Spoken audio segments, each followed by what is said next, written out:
The Sacramento Kings have finally come out with their Las Vegas Summer League roster.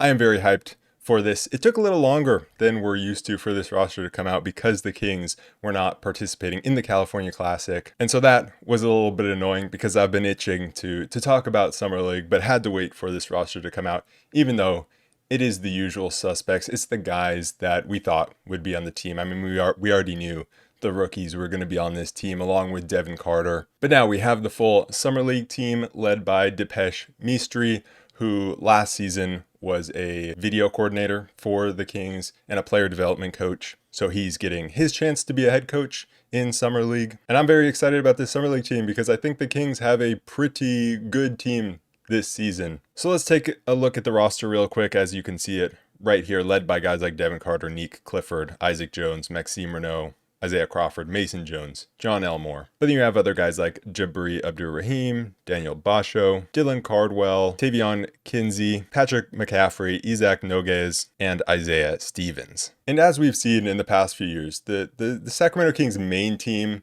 is very offensively driven. And so what that means is the Kings often try to pick up prospects that are going to add defense to the team. And so that means the Kings Summer League team has a lot of great defenders on it. This Summer League team has potential to be great defensively. And I think because of that, they are going to be very fun to watch. And so on this roster, you obviously have your Nique Clifford, your Maxime Raynaud. Devin Carter is getting his first crack at Summer League, and I will go through all of these players. But I want to start with one guy that I'm going to be watching very closely because I think it's kind of a make or break time for him, and that is Isaiah Crawford. Because Isaiah Crawford last season on a two-way deal with the Kings spent most of his time with the Stockton Kings in the G League, has a lot of potential. A 6'6" long wing who is great defensively, can knock down the three ball. But I do think this is kind of a make or break time for him. And maybe that is being a little dramatic because it is just Summer League, but it's his second Summer League. And Summer League is a time of overreactions. And it's a time where you don't really want to overreact one way or another, especially for the first year players, but you do expect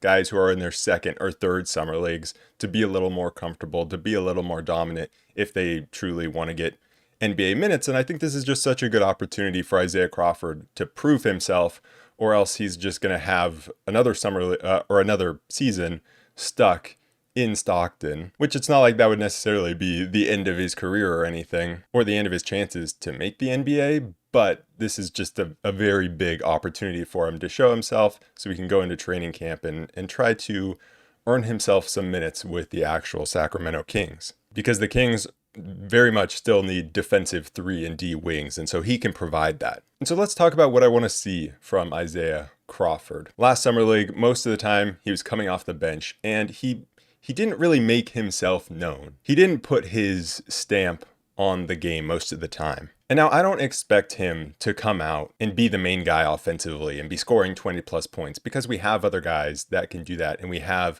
a Devin Carter or a Mason Jones or an Isaac Jones, or I feel like there's a lot of guys on this team that are going to be taking a lot more offensive responsibility, but I don't want to see him just fade out of games. I want to see his ability to really make an impact on the game when he isn't the focal point offensively, because his role in the NBA isn't going to be one where he's the focal point offensively. So of course we want to see consistent 3-point shooting, catch and shoot shooting, but we kind of know he can already do that. But I just want to see good decision making. Can he make an impact through his cutting? Can he be an offensive rebounder and create extra possessions? Can he be a connector, right? A good decision maker with the ball when he's attacking closeouts. And when he's attacking those closeouts, how is he able to score? Because I think one thing that we saw a lot with Stockton last season is he likes to use his body. He likes to get into the middle of the paint, use his body, and take a little turnaround jumper. And that's great. That's a solid thing to do. Take a little mid-ranger using your body to create that separation. But can he get to the rim? Because he doesn't really have that explosiveness that allows him to get to the rim.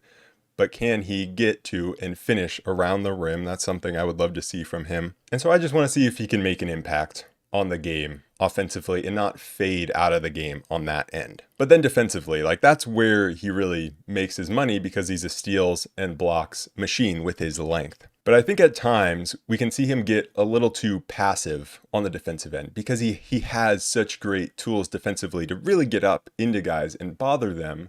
But I think a lot of times he doesn't do that In the G League playoffs last season, he got played off the court at times. Like, he was benched at the end of games quite a bit. And some of it was because he was tasked with guarding these smaller guards, like a Mac McClung. And so these smaller guards are quicker than him. And he was really struggling with that because he didn't have the quickness to keep up with them. And so what he did is he would just back off of them. And so then these guards would just walk up and splash a three in his face. I saw that quite a lot with Stockton last season. And so I just don't want him to be passive. I want to see him getting up into guys and making things happen. And I look at a guy like Jake LaRavia, who we saw last season, towards the end of the season with the Kings.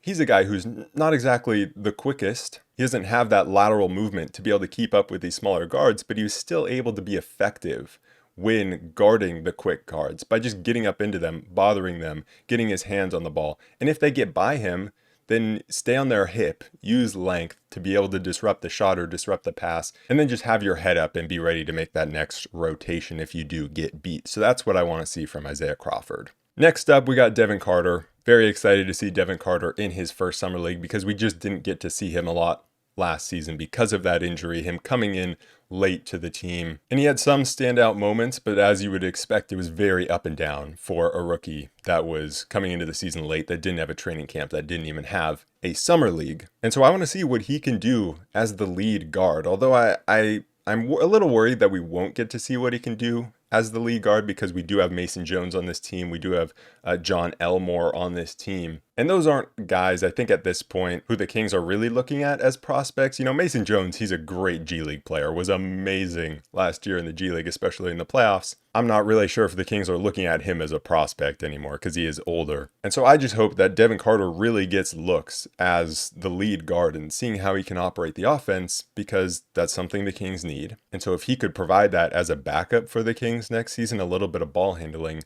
that would be great. And that would really elevate his game because right now it doesn't look like he has the highest ceiling. And so if he could show that he has some playmaking and that he's able to handle defensive pressure, that would be huge. I think Devin Carter is a guy who we should be looking out for Summer League MVP because I don't think he's a guy who's going to be shut down for being too good. So that will take some of the other Summer League MVP threats off the board. And he just kind of fits the mold like a Davion Mitchell or like a Keegan Murray, guys who have won Summer League MVP recently for the Kings. He should be a triple-double threat if he is able to add that playmaking because we know he's going to be able to score and we know he's going to be able to rebound at this level of competition. Now, what does winning a Summer League MVP really mean? Not much, and that's why you shouldn't overreact to Summer League one way or the other. We've seen just a super wide variety of Summer League MVPs, from like a Keegan Murray who seems to just be a really solid NBA player. We've had I think Blake Griffin won Summer League MVP if I'm not wrong. So you have that superstar level player. And then you have other guys that just didn't even work out in the league that have won Summer League MVP. So it doesn't mean much. But at the end of the day, this is Kings basketball, even if it isn't regular season. So I want to see my guy win MVP. But another thing that I'm going to be watching offensively for Devin Carter is his shot release and how quick it is, because that was something that we were looking at last season where at times he just wasn't able to get his shot off. He was catching it in the corner with a bunch of space, and then he still couldn't get his shot off over the defender because it was so slow. And so a lot of times he has to start really far behind the three-point line, which maybe is okay on above the break threes, but from the corner, if you stand too far behind the line, you're going to be out of bounds. So I want to see if he's able to get that shot off quickly, see if he's made any adjustments there. On the defensive end, I'm not really looking for much because I think we already know what he's going to give. He's going to pick up guys full court. He's going to harass ball handlers. He's going to rebound the ball. I'm not too worried about that end. I think he's all good on that end. Then we move on to Isaac Jones, and I think he's another guy who should be able to dominate on this level, especially offensively, because we saw what he was able to do in the G League last season, and he came into the last game of the finals for the Kings and put on a big performance to propel Stockton to the G League championship. But he also showed last season that he could score in the post against NBA competition, and it didn't really feel like he had a drop-off in terms of scoring in the post and in terms of his touch around the rim.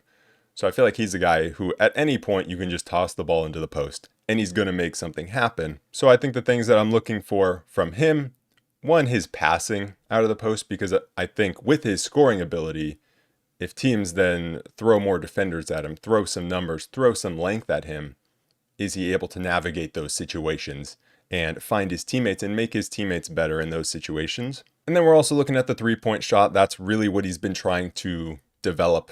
And that would be huge if he's able to knock down the three with consistency, especially the corner three. And we saw a little bit of it, and we just want to see that continue to progress. And then the defensive side of the ball, I actually thought he struggled a bit defensively last summer league, which is why I was a little skeptical on him as an NBA player. But then throughout last season, I think he showed that he was constantly improving on the defensive end.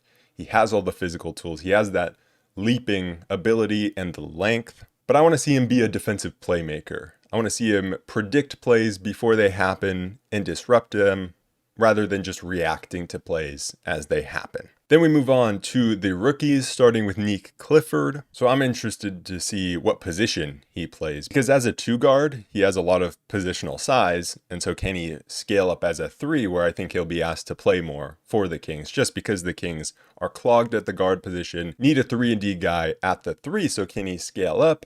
How does he guard bigger players? And then also a lot has been made of his playmaking ability. So I'm interested to see if he can be a ball handler and play make for others, because I don't think he projects as a primary playmaker, but can he be a good secondary playmaker at this level? The Kings really do not have a ton of super young guys on this roster, and so Nique Clifford, also an older rookie, and so you're hoping he might be able to come in and play really well in Summer League, even though it's his first Summer League. I want to see how that three-point shot is looking, and then I just want to see the different ways that he's able to score on the offensive end. I'm very intrigued by what he's going to bring on the offensive end. Moving on to our big man, Maxime Raynaud. For him, I'm really looking at the defensive end of the court, because he's going to bring a lot offensively, I think. But I think a lot of what's going to decide if he can be a real NBA player is going to be on the defensive end. How can he move around the court, switch onto smaller guards, and stay in the defensive play, and then be a deterrent around the rim, stay out of foul trouble while using his size and length to block shots, and just be a disruptor in the paint. And then offensively, I'm interested to see how much he's playing on the perimeter versus how much he's in the post, because I think a guy like Isaac Jones, he really wants to be in the post. But Raynaud has a post game as well, and so I'm kind of looking to see what Raynaud's instincts are. Is he picking and popping? Is he picking and rolling? What does his three-point volume look like? Because he was taking a ton at Stanford. And then I'm also looking at his passing, because he had some turnover problems at Stanford, but I do think he has potential to be a solid playmaker. So we'll see what his passing out of the post or maybe out of the short roll looks like. Or even if he's run off the three-point line and he attacks a closeout, because that's a skill that he definitely has, the ability to attack closeouts off the dribble. And so as a big man attacking off the dribble, is he able to play make from there? And then we move on to the last guy that has a roster spot. It is a two-way spot.